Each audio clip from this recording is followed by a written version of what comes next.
A dash of mystery, a sparkle of magic, and all things cozy. Join your host, Elle Hartford, for Cozy Alchemy, a proud member of the Authors on the Air network. Hello and welcome to Cozy Alchemy, the podcast all about cozy, romantic books. I'm Elle, and my guest today is Jenna Levine, the author of Roadtrip with a Vampire, along with some other fun books we will talk about in just a bit. But first, Jenna is going to start us off with a game of two truths and a lie. Hi everyone. Hi Elle. Thanks so much for having me Hey. on. Yeah. So here are my two truths and a lie in some some order or another. Um, Yep.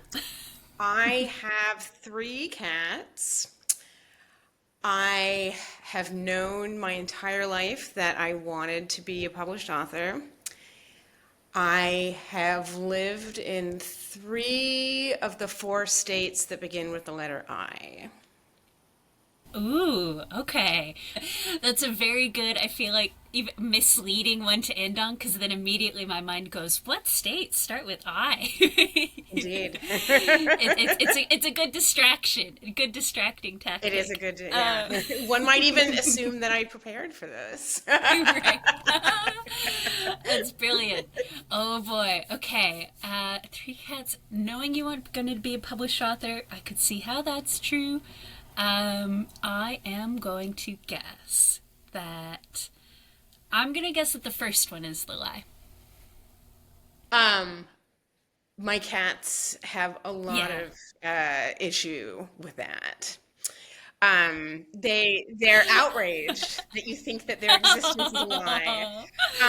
Yeah, I was so becoming a published author was not really a concrete dream that I had until relatively Ah. recently. Partly because I just sort of assumed it was something I wouldn't be able to do. But Oh. yeah, no, this is not. I love my life, every part of it. It is a dream come true, but not a dream that I had, from the beginning. So, Oh, I yay. love that. That's so cool. And to be fair to your cats, I figured it might be the number that was the Yeah, lie. yeah, yeah. I don't doubt them. They're Okay. mollified a little bit. That's good. That's very good. We don't want angry cats. Wow. Okay. I know that's really cool, and I'm sure that we're gonna circle back around to that kind of at the end as we talk more about like author things because that's fascinating. But also briefly, uh, which states? I went to college in Iowa, and Mm-hmm. I lived there, and then I also lived in Illinois and Indiana. Oh, I've okay. never Very even been to nice. Idaho, which is the fourth I state, but it's on the list. Right. Well, and it's a little bit more out of the way than the other It is a little ones. more, the other three are Fair. kind of in a Yeah. cluster a bit. So, Right. Completely fair. Nice. Okay. Well, and actually, appropriately enough, talking about like traveling across country, yeah. your book Road Trip with a Vampire just came What a out this great fall. segue. I know, not even on purpose. Can you tell us a bit about it to get us started? Yeah, so Road Trip with a Vampire. I just told you what it's about by saying the title. It's the third and final book in the My Vampires series. Um, and it's about Zelda, who is a witch with a past. Mm. The first line is Once upon a time, I was a bad bitch, or more accurately, a bad witch. And Yeah. she, lived large and got into a lot of mischief. And then just one day was like, you know what? Centuries of living, this all feels really empty. I'm going to turn over a new leaf and become a mild-mannered yoga instructor in Northern California, as one does. And Right. just decides on purpose to sort of fall off the radar of her past life. She's kind of actually decided she lives with humans. She's human passing. Just has decided it to have nothing to do with mystical anything, vampires, any of it. And then one day, out of the blue, a very handsome vampire who can't remember his past shows up on her doorstep. And one thing leads to another, and they're embarking on a road trip across the US to help him recover his memories and to help her kind of come to terms with her past. So Lovely. that's it. So much fun. So much fun. And I have to say, this is a behind the scenes note. So we're recording just a week and a half before Thanksgiving. Just a week, actually. And it'll Wow. come out Yes, it's a week from I know. today. I know. And it'll come out next week. And that was Okay. part of like why I scheduled things this way is because I was like road trips. Yeah. It's not Yeah. necessarily holiday-ish in the book, but People are it was too traveling. Yeah, for appropriate. sure. For Yeah, sure. it was too good to pass up. But more on the magical side of things. I love how like it does have sort of like a fantasy quest feel, but like with a Yeah. much more modern setting. Yeah. So what was your inspiration for it? So part of it is, my editor and I really wanted a third book to round out the series, and I love taking sort of well-loved romance tropes and making them a little bit silly. And I love a road trip book. And I've traveled, like I've lived in a lot of different places. I grew up in an Air Force family. My dad was military, and then I just kind of I'm not in the military. No one in my my husband's not, but kind of never stopped moving. And so I just sort of wanted to like write a little bit about some of the wacky places that I've seen. I've driven across the country sort of along the same route that they did many times and just sort of wanted to. There's a lot of wacky things. If you go on a road trip, and I just sort of thought it would be a fun way um, to sort of, commemorate that. Yeah, no, absolutely. It's a lot of fun. And I have to say, I can totally relate. Like, also grew up moving quite a bit and have moved as an adult quite a bit. And drove across country with Tortoise in tow. Oh, He is, William is his name. He's made a couple podcast appearances. He was okay. my co pilot. But he's little. He's little. So he was just Yeah. hanging out in my front It's seat. hard to do with a cat. Um, Ooh, I will say yeah, that. But yeah, yeah. yeah, Was yeah. William pretty chill? Was he pretty chill Yeah, I about mean, it? like you put him in anything you put him into, he wants to escape from. But yeah, he was good in the car, but you put him in a bucket or whatever, and he wants to get Oh, out. yeah. Yeah, yeah.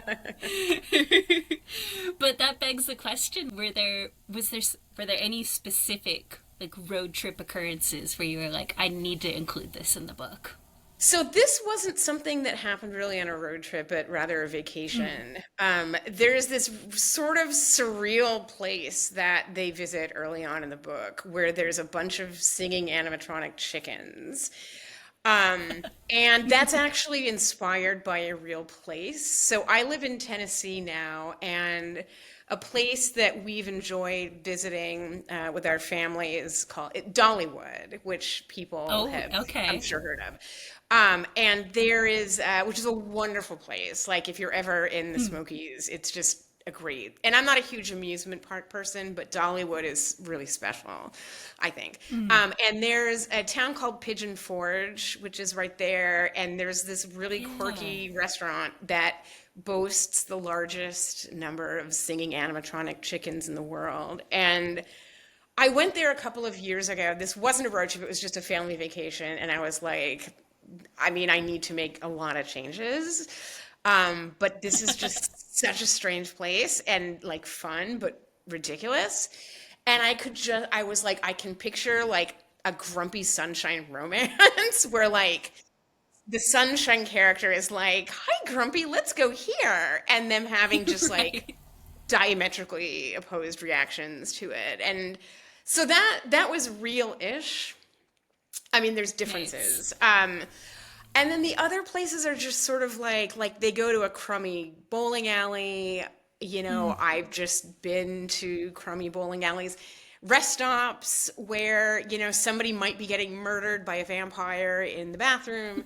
Who among us has not experienced that? A lot of it is so like the Indeed. only place that's like really specific is the chicken restaurant. The rest is all just kind Yeah. of, if you've been on a road trip, you have seen these things. Right. Yeah, yeah, yeah. The general experiences. I love that the largest number of animatronic singing chickens in the world indicates that somebody has had to go around and Yeah. like count. all Well, and so my really good friend Katie Shepherd pointed out that basically she's like, how can we like quantify this? Like, Yeah. how can we Yeah. How do prove we or know? disprove this? Like, Yeah. who's gathering the statistics? Are they independently verifying? Yeah. So that point Yeah. has been raised.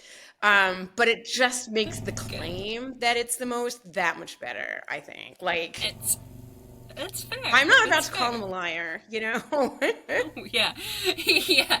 No one necessarily wants to volunteer for that job, so Right, yeah, better to right. yeah. Well, from these examples, and even from the title, you know, Road Trip with a Vampire, like it's fun, it's funny. Thank It you. shows you how much, yeah, how much humor is a part of your writing. And so I had it like high on my list of questions. Do you find that writing romantic comedy comes naturally? And like, how do you So I approach that? think that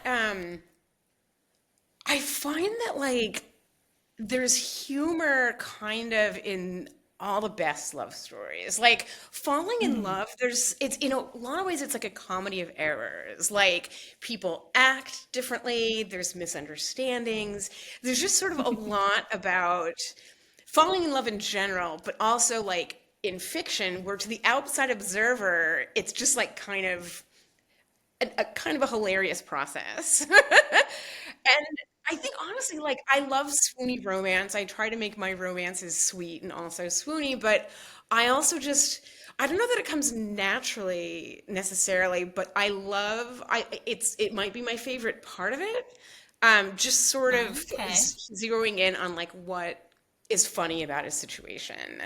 Um, so I love comedic writing and always hope to what I'm working on right now might be less funny than some of these other books, but it's still, I think, for what it's about, is a funny version of it. So, Okay, okay. So is that an teaser for approach that you later in the take? I conversation. What? know. Yeah, I know. I was like, okay, we're gonna leave that there. Is that an approach that you take like in your life in general? Really do like to focus on the silly and the absurd. Hmm. I I don't know why. But yeah, like if something is like ridiculous about a situation, like my eye is just kind of drawn to it. So maybe it is Got something it. just like that comes naturally. I'm not sure. Well, and the other follow-up question is that a lot of what you read or what you watch? Like, do you I like, do tend to read and watch. I mean, it's really difficult, I think, to find hmm, comedy in 2025. Like a lot of the shows that are made, they're like prestige dramas, which I also watch. yeah. And I think a lot of books that are labeled as rom-coms are definitely romances, but there's not as much humor. And no, I'm not casting like I'm not shading Yeah. other authors. I just think that a lot of even books I love, even if they're being called rom-coms, they're not really that funny. Or there might be, you know what I mean?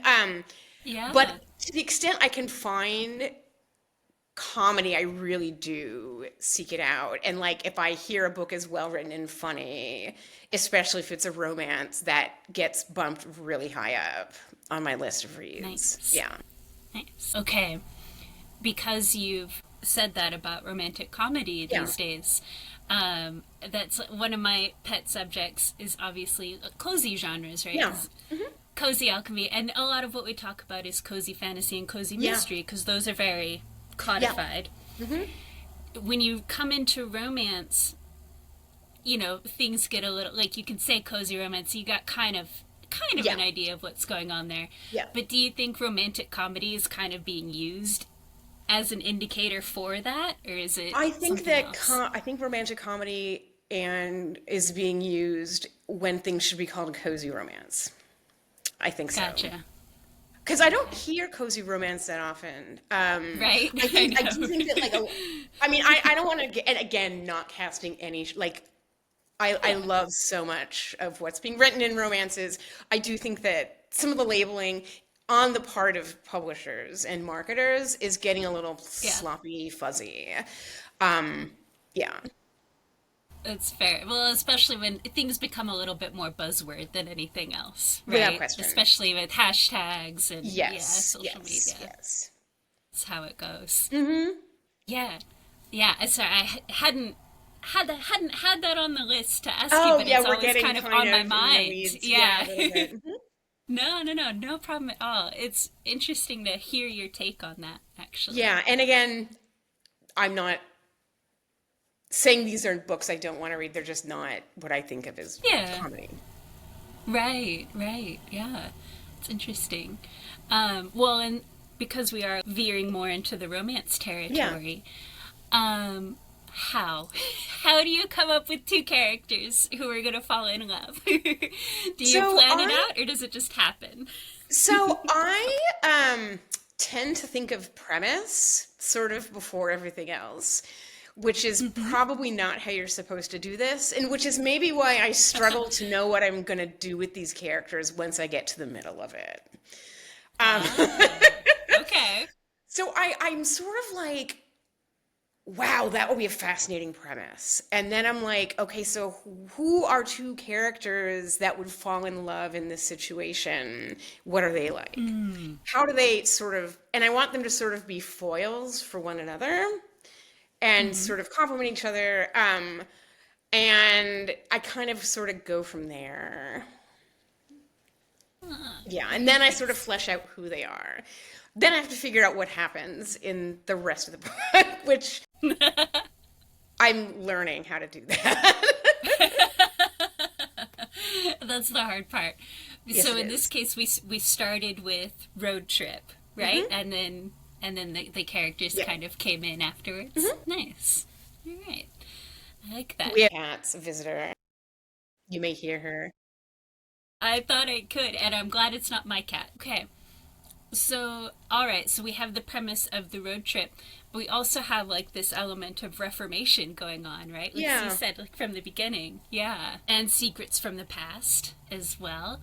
Uh, did those show up early on in your process? they did. Partly Mm. because even though Zelda was not a big character in the second book, she's sort of I mentioned kind of who and what she is in the second book. And um, so I guess in this particular case, I definitely thought of this is an exception. I definitely thought of the characters first. Okay. And I really had to, she's kind of portrayed as this chaos agent briefly, but to the extent she exists, and so I knew that in order to sort of have a story that worked, I needed to sort of have her work past all of that and become a Mm. more fleshed out character. And I thought Peter, given some of the events that happened in the second book, so like the main characters in this book are like one of them is mostly brand new, the other one is completely brand new, but my cat is That's sorry. great. Video cameo. The No events, sort of like problem. the background events, are very somewhat reliant on what happened. You don't need to read the second book to understand, but sort of the background borrows from the second book. And so we needed to have, given what the background was, a redemption arc just sort of seemed like the next logical progression for her. And then given who Peter is, and I won't spoil it, he needed one as well. And I really liked the idea that these are two people that can't forgive themselves, but can forgive other people, and to have them fall in love with each other, I thought it would help them each learn how to forgive themselves. That's lovely. Yeah, that's beautiful. And it's Thank you. so cool. We've had it come up, with other books here and there on the podcast. I think, especially with cozy genres, this idea of like being able to heal yourself or being able to Yes, forgive yes. yourself is such a lovely storyline. Thank you. I mean, and I also think it rings true like in life. Like I think a lot of people struggle with things they've done, or like a lot of people sort of think they're a bad person or maybe feel guilt over things that have happened in the past. And so I do think that's maybe part of why this theme in cozy romance is really as popular as it is because I don't know, I think a lot of people can, even if they're witches or vampires or whatever, they can still sort of Right. see their own emotional situations reflected back.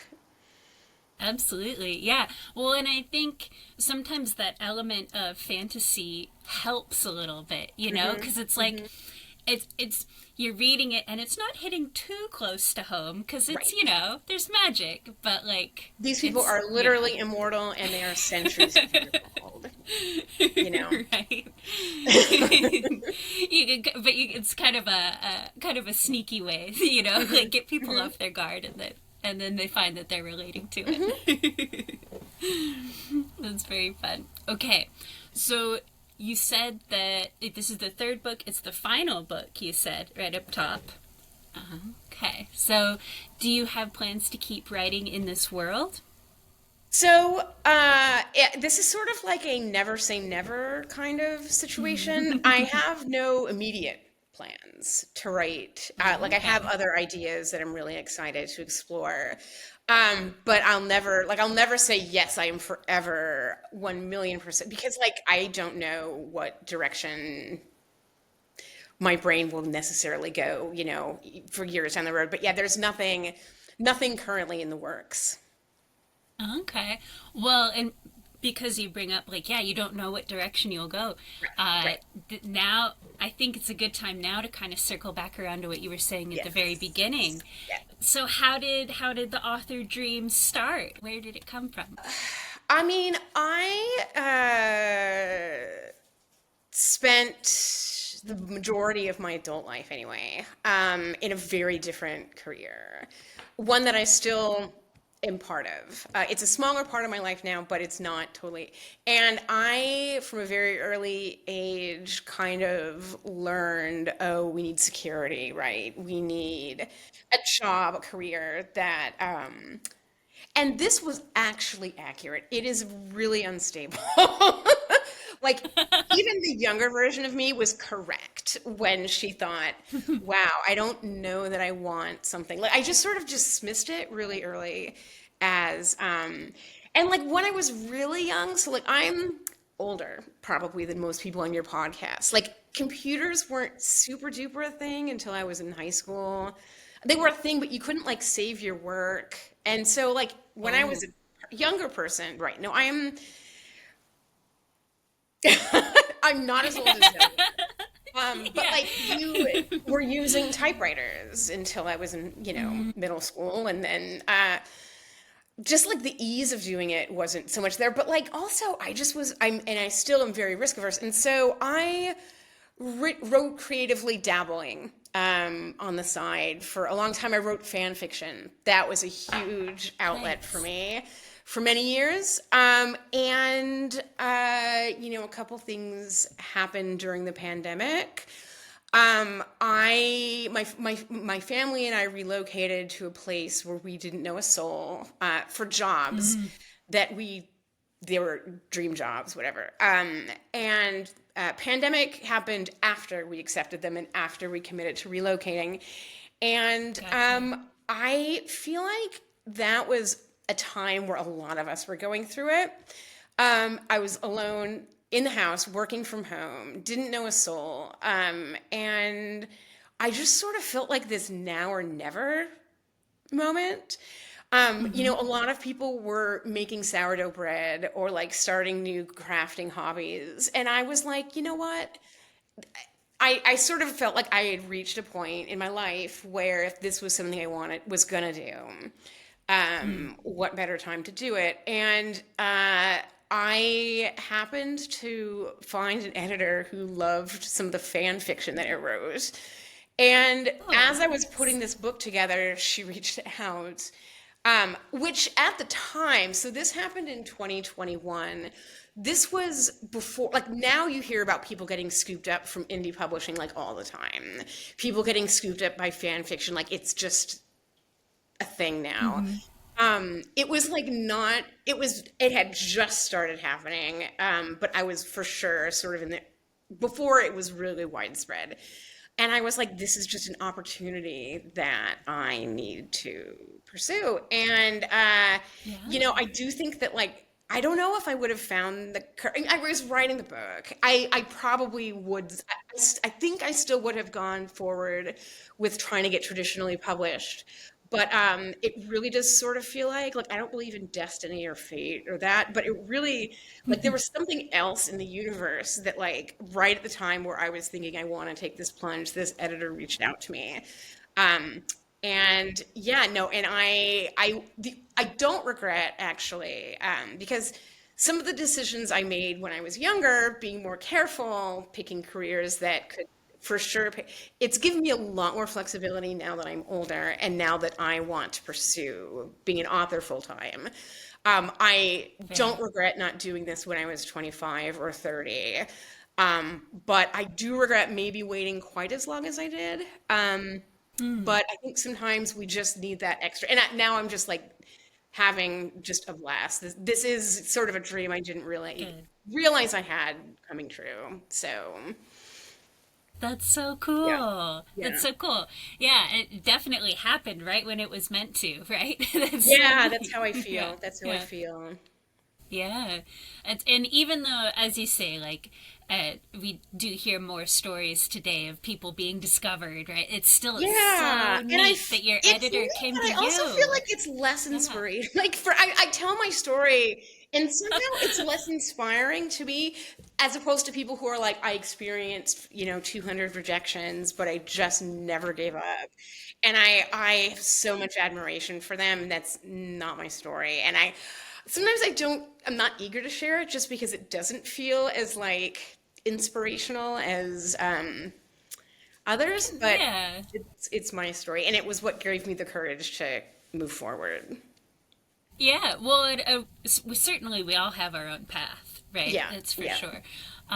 But yeah, I see what you're saying there. It's so funny because it's the opposite. My reaction is just like, wow, it's a dream come true.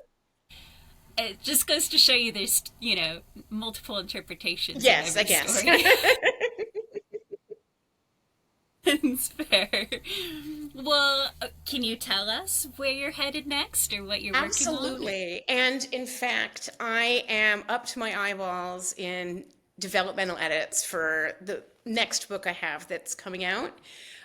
It's Mm-hmm. called Love You to Death, and there are no vampires, but not everybody is alive in it, so I'm not Ooh, branching out too much. It's about okay. a very jaded Grim Reaper and a young woman named Lucy, whose soul he's Aw, assigned to collect. And when they meet, both of their destinies are changed forever. that's Um, so neat. Yay! And it's coming That's out cool. next October. I love it so much. I'm Perfect. like pulling my hair out working on it, but I'm also having a great time. It's, I think, still comedy, but I think the subject matter, I think when the word death is in the title, like it automatically makes it a darker comedy. But Fair. I think for a Grim Reaper romance where death is a central theme, it's funny. But that's a lot of qualifiers. Well, I'm excited to see for myself next October. That's very cool. Okay, as we kind of wrap up, uh, two questions that I ask of everybody, and the first is, what advice would you give to yourself if you could talk to yourself when you were first, like when that editor first came in Yeah. contact with you, or I actually would give myself advice younger than that. Because I think, a lot of people have this. I mean, I do think that it was self-doubt that prevented me from doing this before the editor reached out. Because I had been writing, in my spare time as a passionate hobby for over a decade, but it was that voice in my head. I mean, when I was younger, it's not stable enough, still true. But then later on, when I had a career, when I could have taken the plunge, I didn't. So I would say if this is something you want, don't let self-doubt hold you back. If I have any regrets in any of this, it's that. So if this is something you want to do it. And then if you are writing words, if you are making fiction, you are a writer. Doesn't matter if nobody sees it. It doesn't matter if you're posting on Archive of Our Own or Kindle, self-publishing. You are a writer, and I think that's great. So I think those are sort of the pieces of advice I lovely. wish I had. People probably did say, but I wasn't able to internalize it until much later. fair, yeah, yeah. Yeah, Like we yeah, all have our own path. We all learn at our own rate. right, right. No, but as you were setting that up, what occurred to me was, even though your story doesn't include, 200 rejection letters back for or Yeah. emails or whatever, it there's still a lot of rejection from yourself, right? All those Yes, years when you're and not putting readers, yourself out and there. I mean, Yeah, actually, I would. yeah. That's actually interesting. So, also to people who are thinking of doing this, getting your first book out there, getting a book deal, having your book being published, the rejection never ends. um, like you think at some point it will stop, it does not. Um, but I do think that like several books in, I'm able, and this is really, really hard, but like I think celebrating your wins is sort of like the secret to like keeping sort of a healthy mindset when you're doing this. Yeah. Because the rejection really never ends. So celebrating everything that you do accomplish is critical. Yeah, absolutely. That's Yeah. the real success, right? Is Yeah. being able Yeah. to Yeah. get past that, Yeah. whatever form rejection takes. Yeah. Yeah. Yeah. All right. Okay. And on that note, actually, final question: what is one win that you've had in the past week, big or small? Since we're Anything? talking about celebrating wins, oh my gosh. Yeah. I know you sent this question and I'm like, oh, I'll think of something later. And I literally just said celebrate your wins. And I'm like, do we have any? Yeah. Right. What wins did I have? Oh no. Oh, I know it. So I actually do still have a day job. And it's been a part of my life for so long that I don't know that I'm ever gonna like it will likely remain into some capacity something that I'm involved in. But I gathered my courage and asked for and got a period of leave next fall. I think another thing that I would tell other uh, authors is boundaries is Yeah. very difficult to maintain and establish. But I recently had a milestone birthday and told myself I will never again work as hard as I have been these past few years because it's not. And so, as part of that, it was really difficult for me to ask for that period of leave, but I did it and they gave it to me. So, I guess my win Yay. this week is enforcing my boundaries. Yeah, that's a win. Awesome. That's a big one. Yeah. That Getting some is. It's a time off very good work. one. Yeah. And right around the time when you can celebrate the release of your new book. Yes, yes, that was intentional. Yeah. Nice. Very The nice. timing. Very cool. Well, thank you so much, Jenna, for being here. Thank you for having me. Yeah, no problem. We will have your link and your book and everything in the show Wonderful. notes so that people can find you. Once again, this has been awesome. And listeners, I will talk to you next time. Cozy Alchemy is brought to you by Authors on the Air, and our theme music is by Cyberwave Orchestra. For everything else, blame Elle. You can find her online at ellehartford.com.